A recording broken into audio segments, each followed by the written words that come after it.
When you read the word sales in the title of this video, what was your response?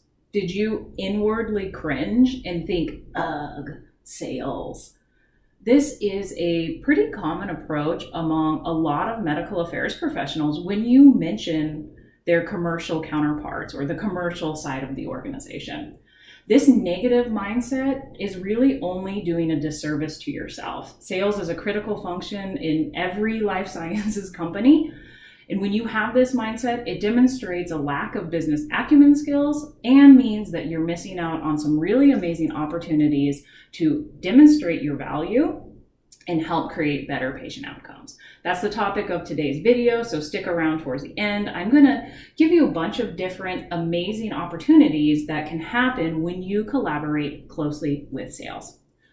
Thank you so much for being here. My name is Patrina. I'm the creator of Medical Affairs Strategy Hacks. This is a YouTube channel dedicated to helping medical affairs professionals demonstrate their value.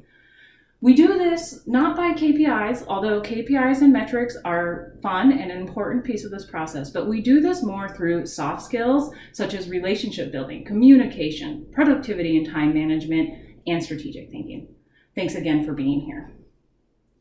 Over my years of working with medical affairs teams, I've really noticed this almost visceral reaction that medical affairs people have in response to sales. Almost like gets people's hackles up. There are a number of reasons for this, right? There is a history of non-compliant and illegal behavior that has resulted in serious consequences. Also think that medical affairs professionals and MSLs might be afraid that if they associate with sales too much, that they're going to be viewed as overly promotional and potentially non-compliant. There's also a lack of understanding in what sales is and what this means among a lot of medical affairs professionals. So many times I've heard people say, oh, sales reps just want to get scripts. Sure, there are going to be some out there that want to get scripts. That's all they care about. But that's not really how modern sales works today. If you're using manipulation and pushy tactics in your sales process, you're not going to get invited back. And any good sales professional knows that it's all about trust and relationship building. Also think that there is a general tendency for humans to sequester into groups. There are several different reasons why medical affairs is apprehensive about sales, but I think the most concerning one is that when this is resulting in a segregation or lack of collaboration, it demonstrates a lack of business acumen skills. Sales and marketing is a vital part of every life sciences company. If you don't have this function, you're not going to be able to get your therapy or medicine into the hands of the patients that need it the most. And when you don't realize this, it just kind of demonstrates that you don't get how business works.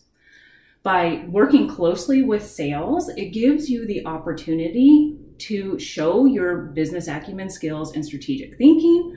But in addition to that, and as I promised, here are a bunch of different opportunities that can open up for you when you collaborate more closely with sales.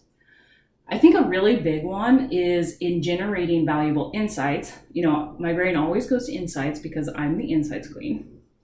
When you know stakeholders' needs, you can gather information that they care about.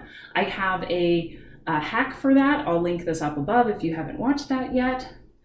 And there are several benefits on the MSL side. So if you are, for example, new to your territory or therapeutic area, working compliantly with sales can help you get warm introductions and build relationships with the KOLs and HCPs in your territory. Additionally, sales is good at a lot of things. One, relationship building and building trust.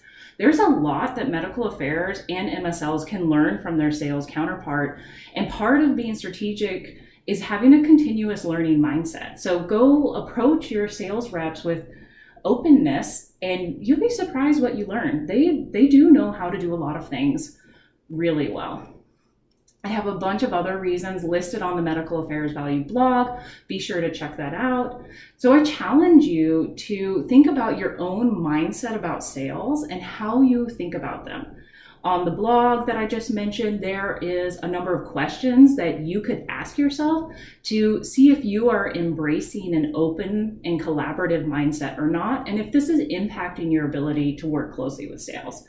As I mentioned before, sales is a vital part of the commercialization process, and it is not going to go away. It's only going to benefit you to work more closely together. I hope I inspired you to think about your current relationship and mindset that you have with your sales counterpart. This, of course, applies to other functions that you work closely with as well. Have you been working with your sales counterparts? How is that going? Share some experiences. It would be great to learn what other people think. I know some MSLs that they say, oh, I never talk to my sales rep. And I know others that are like, my sales reps are great. We are besties, compliantly besties, of course, but it's really interesting how there's such a spectrum in medical affairs on how they approach their relationship with sales. If you like this video, please be sure to subscribe to the YouTube channel. It really helps out. Additionally, I produce new content on a weekly basis. If you want to get notified of this new content, go to the Medical Affairs Value blog and subscribe to my newsletter. Thank you very much.